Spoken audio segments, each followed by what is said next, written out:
Hey guys, James Wilson-Taylor here for Roxanne. We are backstage at Download Festival 2024. Royal Blood on the lineup. Mike joins me now. How are you, man? Very good. How are you? Not too bad, not too bad. Good to see you. I mean, let's start with the obvious. It's Download. It's always a good weekend. This lineup seems like it's curated for you today, man. I mean, my friends are yours. It just fits really, really well. It's got to be an exciting way to kind of get festival season properly going over here. Absolutely, yeah. We've had a good run of festivals so far. The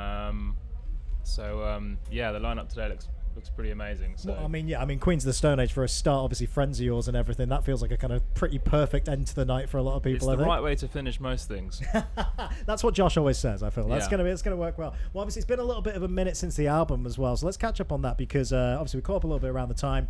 Really nice reaction from the fans, but we're now at this stage, like loads of bands here actually, where you've got some of those songs in the set now, those newer songs. How are you finding reactions to that? Anything surprised you? Any little particular moments from the new stuff?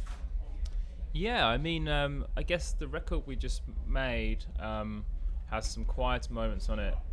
Probably like half the record's probably more downbeat than usual. So it's been nice to have those gears to go to, especially when we're playing longer sets. Sure. There's only so long you can sort of pummel someone, so it's nice to kind of, have those different kind of moods. Yeah, amazing. No, it's definitely good to kind of mix it up in that way. And obviously, it's not the only bit of big news. There's the anniversary shows, which I know you've already kind of been kicking off with. That's got to be exciting. I mean, I always ask people when we hit these anniversaries in particular, what are the moments that you kind of had to brush up on for a second? Because there's songs in there that have never left the set, and rightly so. But what were the moments you had to go, wait, what was that lyric again? Wait, what was that little riff in there? We're dusting off this tune "Careless," which we haven't played in a long time, maybe 7 years or something. Wow. So yeah, that's been fun. But honestly, it doesn't feel like we're dusting off a relic or anything like that, because I think a lot of the tunes from that record we live and breathe in our live show every day. So we're super proud of that record, and I think the fact that kind of 10 years later we're still able to play lots of those tunes, it's a good feeling. Still feel like a decade? Does it feel like it's been that long? I feel like it's such a fast rise for you guys in a really nice way. I'm not sure what a decade's supposed to feel like. I think it feels good. Not like this. Not like this, maybe. It's definitely a lot has happened, for sure. My God. So it doesn't feel... I don't feel cheated for time. Very good. That's a good way of wording it. I always like to ask as well when we kind of revisit anniversaries and stuff like this is, we can see already how much you guys have developed over the last few albums, trying new things, like you say, slower moments on that new record, all this kind of stuff. Typhoons was loads of different sounds and that was really interesting. But what stayed the same? In terms of like how you make a record even, is there anything you learnt on that first album that when you go into work on new music now still very much applies? I think we're really just interested in being minimal. I think that's the sort of theme really of when Ben and I write together. We always see songs as a kind of Jenga game, Right, sure. So we may start off with lots of layers, but we're really interested in songs that can hold themselves up with very few components, and I think that's why we enjoy being a two-piece.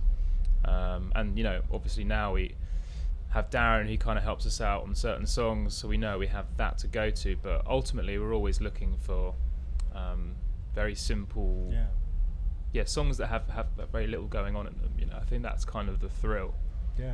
Man, that Jenga metaphor's a great one. That's a great way of looking at it. I like that. Sustain itself with as few pieces as possible. That's a very, very cool way of looking at it. I've got to ask you the new music question, obviously. What kind of things are we playing with? I know it's not that long since the album, really, but you one of those people that's kind of always writing on the road, always thinking about what kind of might come next? Yeah, we're always kind of working. I've definitely written on the road before, and it's kind of... it's not always the best thing. I think this time round we've really enjoyed just being on the road and actually just being in the moment of playing these shows and enjoying the record.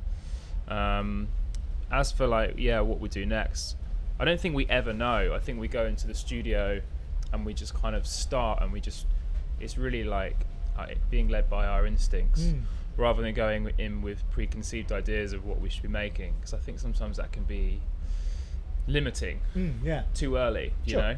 So I think we kind of go in like very open. Yeah, have that discovery and process. see what kind of starts to appear. Yeah, no, it's a good way of looking at it for sure. Before I let you go out into the torrential rain, by the way, that's just appeared as we've been talking, which is absolute chaos. Something we're asking absolutely everybody this weekend. So it's a stacked lineup, like we say, a few friends of yours on there, all that kind of thing. Is there anyone you've never worked with before or never toured with before where you think, you know what, that'd be a really, really good fit for Royal Blood? I'd like to play with AC/DC. Nice. I meant here this weekend, but unless that's a secret set I don't know about that I'm going to get very excited about. I think that's one that would be just unbelievable. That would be unbelievable, I'll give you that. Anyone on the lineup, though, that you're particularly like into and kind of think would work? I mean, Josh is an obvious one I know you've worked with already, but yeah. Schumann, who plays bass in Queens. Oh, yeah. Yeah. He has kind of a couple of his own projects that are always amazing.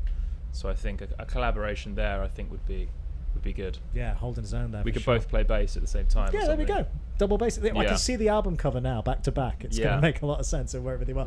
I'm going to let you enjoy your weekend and go get ready for this set, but it's always a pleasure. Best luck with the new music, the anniversary, all that kind of stuff. We'll catch up soon, all right? Thanks, man. Good to see you. All right, Mike, everybody.